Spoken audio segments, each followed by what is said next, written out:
이 시간 주님 앞에 고개를 조아리며 기도합니다. 우리의 기도에 응답하여 주시옵소서. 각 가정의 대소사를 놓고 기도합니다. 주께서 만지시고 채우시고 함께하여 주시옵소서. 김희재 권사님 첫째 큐리와 그리고 새로운 가정의 계획을 위해서 기도합니다. 하나님 그 모든 것을 순조롭게 하여 주시고 계획 간바 하나님 뜻에 부합한 것으로 하나님 이루어 주시되 무엇보다도 그것으로 말미암아 손해보고 속상한 일보다 감사하고 기쁜 일이 많게 하여 주시옵소서. 조병규 집사님을 위해서 기도합니다. 회복을 위해 기도하오니 조금씩 나아지는 모습 보게 하시고 하루하루가 그 모든 것이 감사가 되게 하여 주시옵소서. 우리 나라와 보라를 위해서 기도합니다. 태중의 아이를 위해서 무엇보다도 기도하니 그 아이들이 건강하게 자라가게 하여 주옵시고 무엇보다 산모의 건강을 지키시며 건강한 순산을 위해서 그 몸의 건강과 아이의 건강과 상황도 허락하여 주시옵소서. 이제 김진성 목사님 다음 달이면 다리를 만들어야 됩니다. 하나님 정말 좋은 의족 만들게 하시고 그래서 불편함을 이제는 감수하고 살아야 되겠지만 그 불편함이 근심이 아니라 이 또한 감사로 바뀌게 하여 주시옵소서. 우리 조성도 권사님 딸 우리 민지를 위해서 기도합니다. 오늘 면접 보고 왔는데 수고하고 애쓴 만큼 하나님 보람있게 하여 주시고 감사할 결과 나타나게 하여 주옵소서. 이미경 성도 간암 전이 때문에 다시 한번 치료를 받고 있습니다. 하나님 열 치료를 받고 회복 중에 있는데 하나님 간경화와 간암이 잘 치료될 수 있도록 하나님 회복을 함께 하여 주옵시고 무엇보다도 그 모든 과정을 받아들일 수 있는 믿음 허락하여 주시옵소서.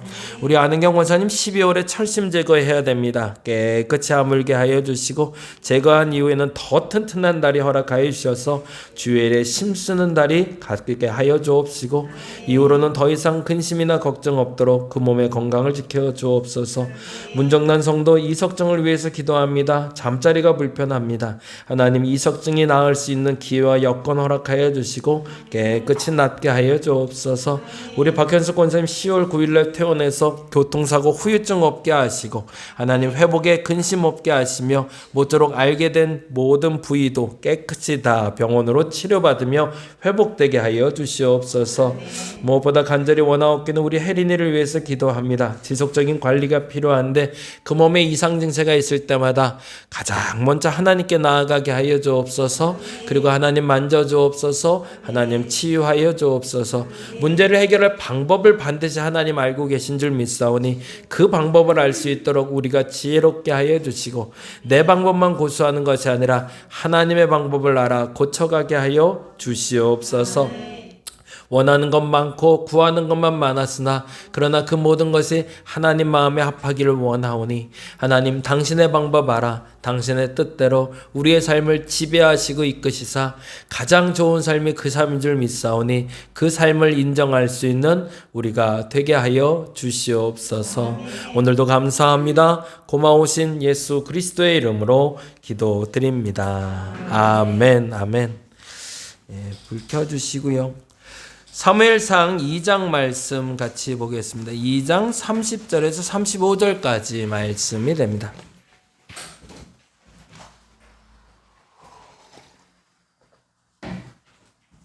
사무엘상 2장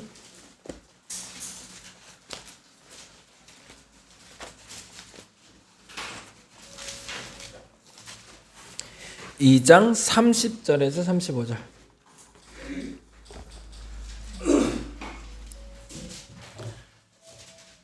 찾으셨나요? 네, 우리 천천히 같이 읽어보겠습니다. 30절에서 35절까지만 보겠습니다. 그러므로 이스라엘의 하나님 나 여호와가 말하노라. 내가 전에 내 집과 내 조상의 집이 내 앞에 영원히 행하리라 하였으나 이제 나 여호와가 말하노니 결단코 그렇게 하지 아니하리라. 나를 존중히 여기는 자를 내가 존중히 여기고 내가 경멸하리라. 보라, 내가 내 팔과 내 조상의 집에 팔을 끊어 내 집에 노인이 하나도 없게 하는 날이 이럴지라.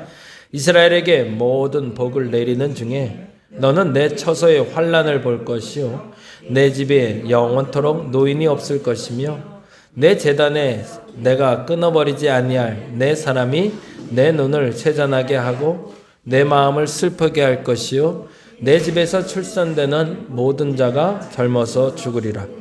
내 두 아들 홈니아스 비네아스가 한날에 죽으리니 그 둘이 당할 그 일이 내게 표징이 되리라. 내가 나를 위하여 충실한 제사장을 일으키리니 그 사람은 내 마음 내 뜻대로 행할 것이라. 내가 그를 위하여 견고한 집을 세우리니 그가 나의 기름 부음 받은 자 앞에서 영구히 행하리라. 아멘. 아멘. 오늘은 엘리 제사장과 다니엘 이야기, 사무엘 이야기를 통해서 존중이라는 단어 같이 좀 말씀 나눠보려고 합니다. 한국인이 일상생활 속에서 존중받는 경험이 세계 최저 수준이래요. 내가 존중받는다. 사람들에게 내가 존중받는다라고 생각하는 수준이 최저래요. 2022년 갤럽에 제출한 세계 감정보고서라는 게 있답니다. 물론 근데 이때는 코로나 때입니다. 이게 조금 상황이 좀 다르긴 해요. 그런데 그럼에도 그러니까 2022년에 제출됐으니까 시기적으로 조사는 2021년에 된 거고요. 10,000명을 대상으로 무작위로 세계 전국에 있는 젊은이 15세 이상의 성인 남녀를 대상으로 10,000명을 1,000명씩 각 나라마다 1,000명씩 각출해서 122개국을 조사를 했답니다. 122 곱하기 1,000 하시면 될 것 같아요. 121개국. 근데 지난해 한국인의 일상에서 존중받음을 경험한 비율은 71%. 그래서 118위를 했대요. 121개국을 조사했는데 118위를 했으니 거의 꼴찌죠. 그 다음엔 일본, 라오스 등이 있었다고 합니다. 그리고 갤럽이 사람들이 왜 불행하냐, 왜 존중받지 못하냐라고 여길 때 5가지 요소를 뽑았다고 하는데요. 첫째는 빈곤, 가난. 결국엔 절대적으로 경제적인 문제가 사실은 걸리는 거죠. 그거에 대해서 근데 빈곤과 또 맞다는 말이 다음에 또 나오는데요. 빈곤, 그리고 나쁜 공동체, 그리고 기아, 그리고 외로움, 일자리. 이 5가지가 사람을 불행하게 한다라고 얘기했답니다. 아마도 빈곤을 얘기한 개체는 우리가 아는 사람들하고는 조금 멀리 있을 것 같아요. 기아도 마찬가지고. 참 감사한 건 우리나라가 이제는 빈곤하다, 기아에 허덕인다는 표현은 안 쓰는 나라가 된 건 진짜 은혜죠. 근데 이 단어를 쓰는 나라가 아직도 있다라는 게 슬픈 현실이죠. 그것도 15세 이상 성인 남녀 1,000명을 기준으로 했을 때 내가 불행해요 라고 말할 때 기아에 허덕이고 있어요. 빈곤해요 라고 말하는 사람들이 있었다는 거니까요. 그런데 이제 우리랑 해당되는 거는 나쁜 공동체, 그리고 외로움, 일자리 등이 되겠죠. 나쁜 공동체라는 단어는 이제 굉장히 포괄적인 개념이죠. 국가를 말할 수도 있고, 교회를 말할 수도 있고, 가정을 말할 수도 있고, 둘 이상이 모여서 만들어진 공동체. 공동체의 기준, 마을의 공동체의 기준 혹시 얼마나 되는지 아시나요? 마을이다라는, 소위 말해서 이게 공동체가 형성됐다는 기준은 5가정을 봅니다. 정부에서 정한 기준은 그래요. 그래서 5가정, 최소는 이제 3가정인데 5가정이 모이면 마을이 형성됐다라고 얘기해요. 근데 그 기준이 뭐냐면 이제 저희 아버지 때문에 알게 됐는데 5가정이 모여 살면 정부에서는 원칙적으로 길을 내줘야 돼요. 거기에 아무리 첩첩산중이라도. 그래서 그 산에 5가정, 5명이 아니라 5가정이 살면 마을로 인정해서 기본적인 의무와 권리를 행할 수 있도록 도움을 줘야 됩니다. 그래서 그 5가정을 위한 교육의 권리, 그리고 의료의 권리, 그런 것들을 누릴 수 있도록 해주는 게 원칙이라고 합니다. 그러니까 이제 여기서 나쁜 공동체라고 할 땐 그 공동체를 얘기해요. 최소 이제 5가정 혹은 3가정 이상이 모이는 집단 중에 스스로에게 해코지하는 사람들이 많을 때 그것을 불행하게 만든다.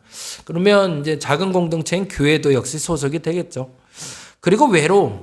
이거는 코로나 때 지난번에도 한번 설교했는데 20대에서 30대 초중반의 여성분들의 절반 이상이 그 우울증 치료를 받았다고 그래요. 코로나 기간 동안. 그만큼 이제 우울증의 문제는 굉장히 심각한 문제고 외로움의 문제는 심각한 문제였던 거죠. 그리고 이거는 변함없이 해결되지 않는 문제인 일자리 문제. 먹고 사는 문제랑 사실은 그러니까 사람들은 계속 연결이 되고 있는 거죠. 그리고 사실은 이 먹고 사는 문제가 해결되면 그래도 불행하지 않다, 존중받고 있다라고 우리는 여긴다는 거죠. 사람의 노동력이 돈으로 계산된 게 언제부터일까요? 언제라고 생각하세요? 사람의 노동력을 돈으로 계산해주기 시작한 거. 대한민국은 언제부터일까요? 우리나라는 이라고 말하기 더 낫겠죠. 우리나라는 뭐 대한민국 때고는 다 돈으로 계산했으니까. 조선시대는 정조 때부터라고 합니다. 정조 이전에는 사람의 노동력을 돈으로 계산하지 않았다고 합니다. 왜 그랬을까요? 노동을 할 수 있는 의무화된 사람들이 존재했거든요. 그러니까 굳이 그 사람들에겐 돈을 줄 필요가 없는 거예요. 녹봉이라는 걸 줄 필요가 없는 거예요. 왜요? 양반들에겐 노비가 있었으니까. 일하는 계체가 따로 있었기 때문에 그들에겐 굳이 돈이라는 게 필요 없었어요. 단지 먹을 것과 잘 것만 제공해주면 그들은 노동을 제공하는 게 원칙이었습니다. 근데 18세기, 이제 17세기 말에서 18세기 넘으면서 정조시대에 신도시 문화가 생기기 시작했죠. 우리가 지난번에 갔다 왔던 수원성이라는 것이 생기기 시작했고요.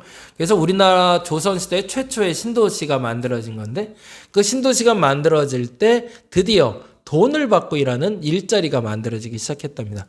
그전에는 돈 받는 사람들이 아니라 그냥 노동자들, 그냥 노비들로 다 이루었던 거죠. 그래서 돈을 해결을 해주고 세금을 해결해주고 수원으로 사람들이 들어오게끔 만들어졌고 그래서 그 문화가 확산돼서 한양이 비로소 육전 거리를 통해서 엽전을 통해서 상거래가 이루어지는 그래서 그때 당시에 서울의 기록에 그런 기록이 나왔대. 한양은 돈으로 살아가는 도시라면 시골은 쌀로 살아가는 도시다 라는 말을 썼다고 합니다. 그래서 그때부터 이미 한양으로 사람들이 몰리기 시작했다고 하네요. 결국엔 돈의 문제가 이제 걸겨 넘어갔던 거죠. 근데요, 그래도 반면에 감사할 수 있는 건 퍼센트지예요. 우리가 118위를 했지만 존중받고 있다고 말하는 사람의 비율이 71%라는 거예요. 이 비율은. 파라과이가 1등이죠. 거기 표에 보면 파라과이는 100명 중에 99명이 존중받고 있다고 생각한대요. 진짜 행복한 도시인 거죠, 그러면? 칠레도 마찬가지인데, 우루과이도 마찬가지고, 엘살바도르도 온두라스다. 그러니까 100명 중에 거의 90%대가 그런데, 우리도 100명 중에 한 70명 정도는 내가 그래도 존중받고 있어. 라고. 이게 적당한 일을 하고 그거에 대한 대우를 받고 있다고 생각하는 거고요.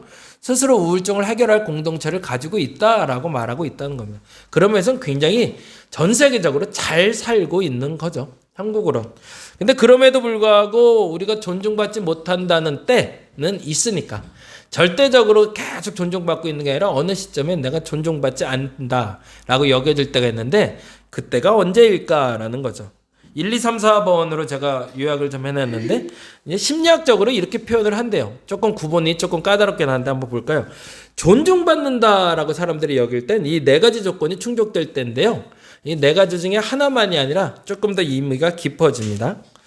존중이라는 딸은 말 그대로 높여 귀중히 대해준다라는 그냥 언어를 말합니다. 상담에서 들어가는 변화의 중요한 요소로 이러한 존중을 받게 되면 사람이 변한대요.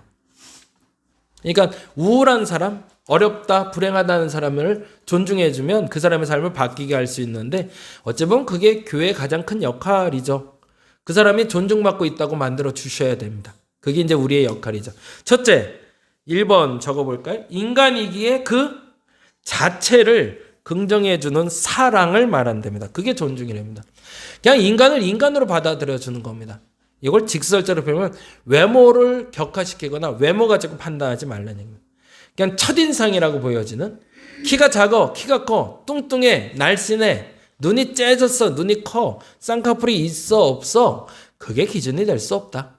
그런 거 넘어 사랑한다 라고 말할 수 있을 때 그 사람이 존중받는다고 여긴다는 거죠. 근데 사람들이 뭐로 판단해요? 선입관이라고 그러죠. 외모를 보고 사람들은 판단합니다. 그럴 때 우리는 존중받고 있지 않다라고 여긴다는 거죠. 인종, 외모, 지위, 행동과 상관없이 있는 그대로의 인간으로서의 모습을 사랑해 주는 것, 그것이 존중한다라고 얘기합니다. 조금 더 깊이 들어가면 두 번째인데요. 독특한 가치와 능력을 가지고 있음을 인정하고 소중히 여기는 것을 존중받는다고 얘기합니다. 이건 감정의 문제예요. 감정. 기쁠 때 모두가 다 똑같이 기쁘지를 않아요. 아까도 얘기했지만 한강이 노벨상 받았으면 우리나라 사람들은 다 기뻐할 줄 알았는데 이상해요. 그거 싫다는 사람들도 있네요. 참나. 기뻐할 때 기뻐하지 않는 사람들이 있어요. 예, 기쁨의 기준이 또 다르네요. 사람마다. 슬플 때 슬픔의 기준이 달라요. 우리 아이들한테도 계속 물어보는데 넌 뭐 할 때가 제일 좋냐? 라고 얘기할 때 애들이 기뻐하는 게 종류가 달라요. 아빠는 뭐가 제일 좋을까요? 애들이 점수 잘 받아왔을 때죠. 중간고사 기간인데 애들이 성적 잘 받으면 너무 좋아요. 공부 잘하면 너무 좋아요. 애들은 언제 제일 좋을까요? 성적 잘 받았을 때?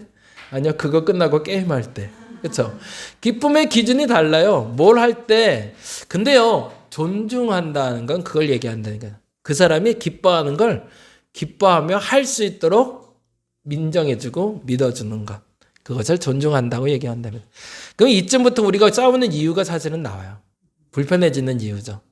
그냥 인간을 인간으로서 대우는 하고 살았거든요. 부부간에도 자녀간에도 교회에서도. 근데 어느 날부터 내가 기쁠 때 같이 기뻐해 줬으면 좋겠는데 그게 안 되는 거죠. 그 사람이 기뻐하는데 텅텅 이유를 모르겠는 거예요. 이게 제가 가장 슬픈 건 거예요. 먹는 기쁨을 모르는 사람들과 밥 먹을 때. 그게 얼마나 행복한 건데 그걸 몰라요. 그게 그죠? 아까 고구마 먹을 때는 얼마나 행복해요. 그냥 그때가 최고로 행복할 때거든요. 근데 그 기쁨을 아는 사람과 밥 먹을 때는 정말 밥 먹는 자체가 너무 행복해요. 같은 기쁨대에 머물러 있기 때문에 그렇습니다. 두 번째, 앞서 말씀드린 대로 사람을 사람으로 인정하는 건 너무 중요하고요. 그 사람의 감정을 인정해 주는 게 존중해 주는 겁니다. 한번 보세요. 여러분 어디까지 해주고 계신지. 우리는 기독교인이다 보니까 여기까지는 잘 해줘요. 근데 세 번째에서 조금 기울어집니다. 세 번째 같이 읽어볼까요? 한쪽으로 기울 수 있음. 그걸 우리는 다른 말로 경향성이라고 합니다. 한쪽으로 기울 수 있음을 인정하고 신뢰해 줘야 됩니다. 이게 어려워요, 사실은. 남들의 감정까지는 포용해 주는 거는 우리가 많이 연습해서 익숙해요. 그래서 아이들이나 아내나 남편이 기뻐하는 걸 할 수 있도록 배려해 줘요. 그래서 지난번에 보라랑도 살짝 얘기했더니 그 얘기는 또 낚싯대 샀어요 그러더라고요. 그거 뭐 어쩔 수 없어요. 그거 좋아하는데 어떻게 하겠어. 맨날 낚싯대만 산다고. 그거 좋은 거 어떻게 하겠어요. 근데 그거 인정해 주면 그걸 사오는 사람이 행복하죠. 그거 몰래 사오지 않겠죠. 근데 그 정도면 괜찮은데 문제는 세 번째인데요. 좌파 우파로 갈려요. 경상도냐 전라도냐로 갈려요. 그리고 한쪽으로 기울어지기 시작해요. 근데 그러면 그 사람을 인정하는 건 정말 어렵습니다. 근데 그걸 인정해 줄 때 그게 진짜 존중인데 우린 이거는 좀 어려운 것 같아요. 한쪽으로 기울어진 운동장을 만들어 놓고 그리고 저 사람도 존중받아야 된다. 근데 그건 이득의 문제가 걸리는 것 같아요. 그래서 그 이득의 문제를 빼고 좌우를 얘기할 수는 없겠지만 그럼에도 불구하고 좌우, 높음, 낮음이라는 이분법으로 나누는 연습을 우리는 경계해야 됩니다. 기독교인들이 그것 중에 제일 잘하는 습관이 있습니다. 그게 뭘까요? 믿는 사람과 세상. 아닌 것 같은데요. 되게 잘난 척이에요. 나는 세상보다 우월해. 내가 높이 있어라고 착각해요. 절대 그렇지 않은데. 그게 기독교인의 가장 큰 착각이에요. 그래서 극단적으로 어떻게 가는 거죠? 나는 믿는 사람, 저들은 세상이니까 나는 천국, 쟤네는 지옥으로 가는 거죠. 예수 천당 불신 지옥 말하는 사람들이 단지 예수 천당 불신 지옥을 말하는 것이 문제가 되는 게 아니고요. 그렇게 전도하는 것의 가장 큰 문제는 나는 예수 믿어 천당 가지만 너희는 지옥 갈 놈들이야 라고 말하는 것으로 들리기 때문이죠. 그래서 우리는 이렇게 이분법으로 나누지 말아야 됩니다. 그리고 선과 악도 마찬가지입니다. 절대선이 있죠. 절대적으로 옳은 게 있어요. 절대적으로 악한 것도 있고요. 그런데요, 너무 그렇게 분명하게 나눌 수 없는 것들이 있어요. 그런 것들에 대해서는 우리가 포용하는 것이 존중입니다. 그 부분까지는 같이 갔으면 좋겠고요. 그러나 마지막에 진짜 존중하는 법을 우리는 이걸 배워야 됩니다. 네 번째인데요. 상대의 모든 요소를 배려하는 것. 모든 요소라는 건 아까 말한 대로 선악의 불분명한 것, 적당히 더럽히며 사는 것 인정해 줘야 돼요. 적당히 지저분하게 사는 것도 인정해 줘요. 가끔은 나하고 다른 것이라고 인정해 줄 때, 틀린 것이 아닐 때는 같이 살 수 있습니다. 근데 중요한 건 그러나 거기는 줄쳐놓고 분명히 하시기 바랍니다. 부정과 긍정의 모든 요소를 수용해 줄 수 없다는 게 존중입니다. 이게 매우 중요하죠. 잘못된 건 잘못됐다고 말해주는 게 존중해 주는 겁니다. 잘못된 거를 포용해 주는 게 존중이 아닙니다. 죄는 무조건 포용해 주는 것이 아니라 죄는 용서받은 후에 포용해 주는 겁니다.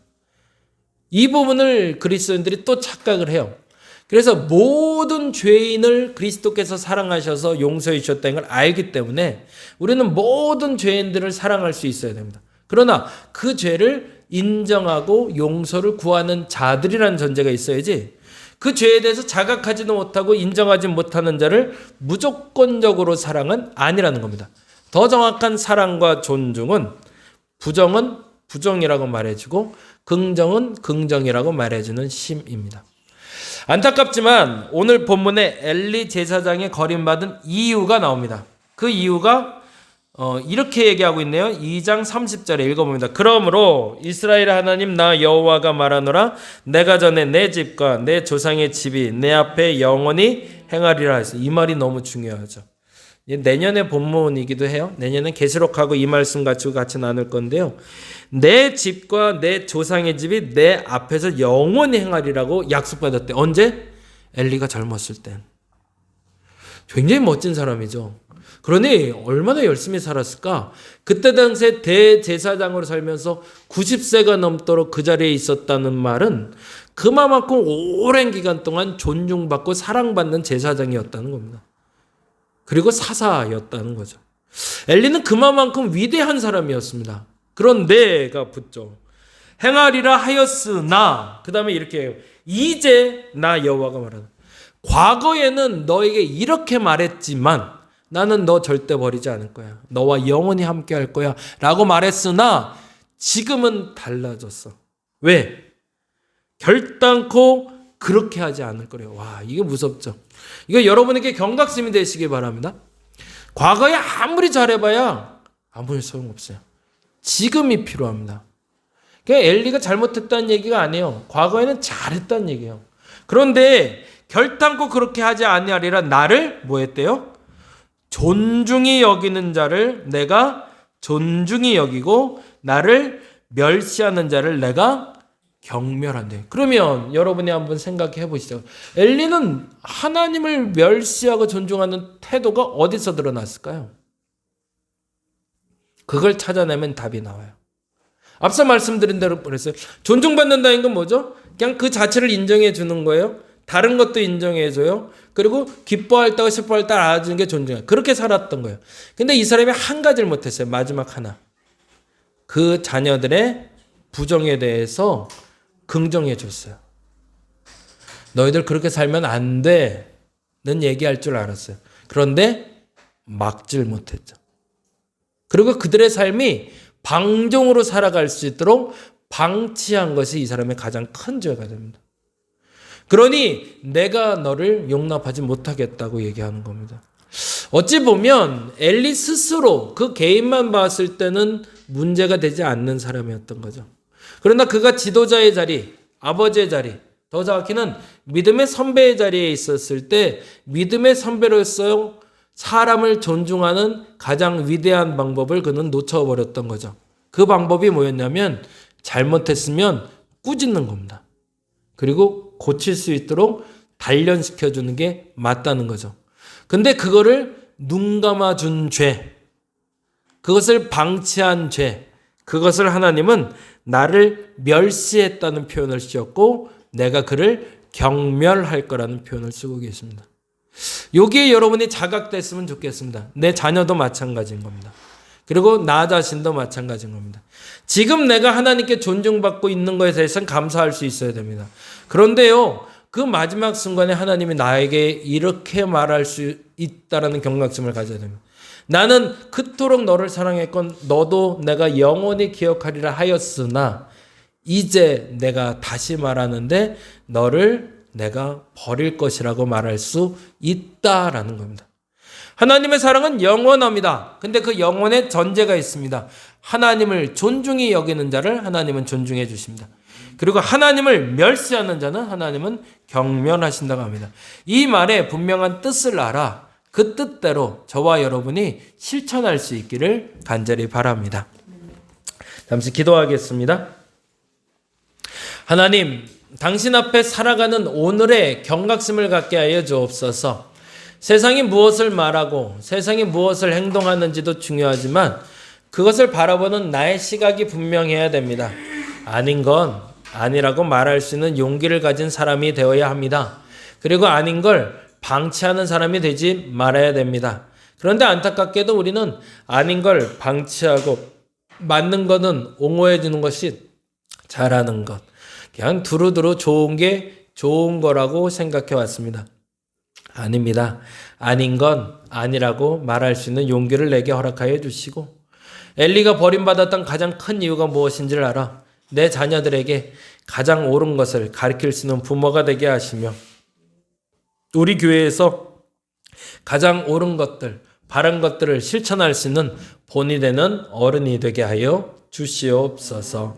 감사합니다. 고마우신 예수 그리스도의 이름으로 기도드립니다. 우리 다 같이 기도하고 돌아